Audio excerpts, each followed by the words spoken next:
Namaskar kids, I am your friend Partho from the Vedic IQ, welcoming you all to today's video. Kids, the jackal Karkat had been constantly rebuking the jackal Damnak. He said, "You stupid, you are unfit for any education. To teach you values and morals is like lighting a lamp and putting it in a closed jar. You have brought disgrace to your own family."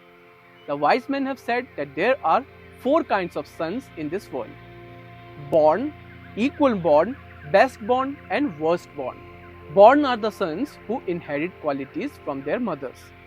Equal born are the sons who are equal in qualities to their fathers.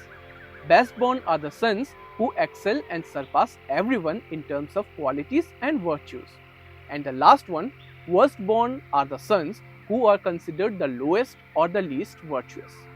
Kids, reflecting on the character of Damnak, which category of son do you think he falls into? A. Born. B. Equal born. C. Best born. Or D. Worst born. Kids, think about the cunning jackal's deeds and then answer the question. The correct answer is D. Damnak is the worst born son. To elaborate his point, Karkat told the story of the right mind and the wrong mind. So kids, without any ado, let us dive into today's tale. In a bustling city, there lived 2 friends, Dharmbuddhi and Dushtbuddhi. Now, as you already know, the names of the characters in the stories of Panchatantra usually have a lot to tell about the characters' features. Here, in today's story of the right mind and the wrong mind, we have 2 main characters whose names are Dharmbuddhi and Dushtbuddhi. The word Dharm can be associated with virtue, and Buddhi means mind or conscience. Thus, Dharmbuddhi is someone with virtuous conscience. Similarly, Dusht means evil, and so Dushtbuddhi is someone with evil conscience. Alright, so both Dharmbuddhi and Dushtbuddhi were the sons of prosperous merchants. One day, Dharmbuddhi and Dushtbuddhi decided to travel to a distant land in search of fortune. During their journey, by a stroke of his good fortune, Dharmbuddhi stumbled upon a hidden treasure. He found a pot filled with 1,000 gold coins. Excited and filled with hope, Dharmbuddhi could not contain his joy. He discussed the discovery with his friend Dushtbuddhi, and together they decided to return to their hometown. As they drew closer to their native city, Dharmbuddhi, in his generosity, turned to Dushtbuddhi and said, "My dear friend, let us split this treasure equally. Take your half. This way, we can shine brightly among our friends and foes." However, Dushtbuddhi, driven by his hidden greed, had a different plan in his mind. He slyly responded, "My good friend, if we share this treasure, our virtuous friendship might face interruptions. How about we each take 100 coins and bury the rest? This way, the increase or decrease of the treasure can serve as a test of our virtue." In his noble nature, Dharmbuddhi failed to understand the deceit lurking in his friend's words. He agreed to Dushtbuddhi's proposal and divided the money accordingly. Before returning to their homes, they buried the remaining portion of the coins carefully in the ground. As the days went by, Dushtbuddhi continued to squander his own share of the treasure due to his reckless spending habits and ill-fated choices. It felt like destiny was pushing him towards financial ruin.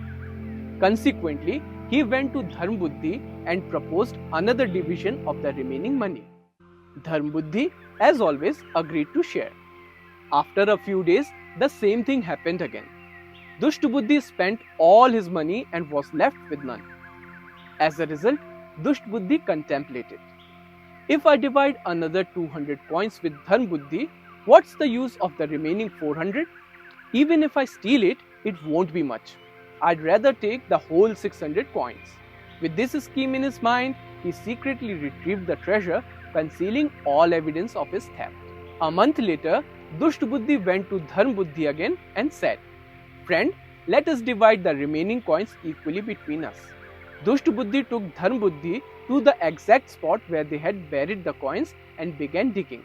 Children, as we can recall, the cunning Dushtbuddhi had already stolen all the coins.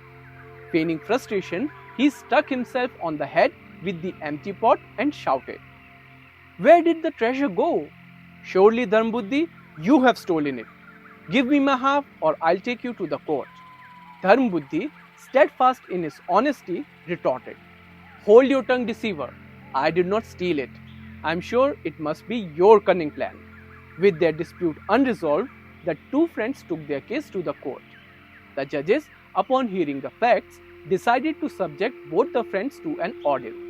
Dushtbuddhi exclaimed, Oh no, this is not a fair judgment. Your honors, I have a witness, the goddess of the forest, Vanadevi. Let us seek her and ask her which one of us is guilty. The judges agreed to investigate the matter with the help of the forest goddess. Soon, Dushtbuddhi realized that he needed an accomplice to testify in his favor. He went home and turned to his father for help. Dushtbuddhi pleaded, Father dear, the coins are in my hand, but I need you to help me to not get caught. There is a huge mimosa tree right beside the spot where we had buried the coin. Tonight, I am planning to hide you out of sight in a hole within the tree. Tomorrow morning, you must be my witness in the presence of the judges. His father, however, was deeply troubled by his son's request. He said, Oh my son, this scheme you propose is fraught with danger for both of us. It lacks prudence and forethought. I think you should think again. Allow me to share an old story that illustrates the importance of careful consideration. Intrigued, Dushtbuddhi asked, Please, father, tell me the story. And so, his father began to narrate the tale of a remedy worse than the disease. We will explore this interesting story in the next episode. Well, that's it for this video, kids. But before we end today's episode, let us see how much of today's tale can you recall.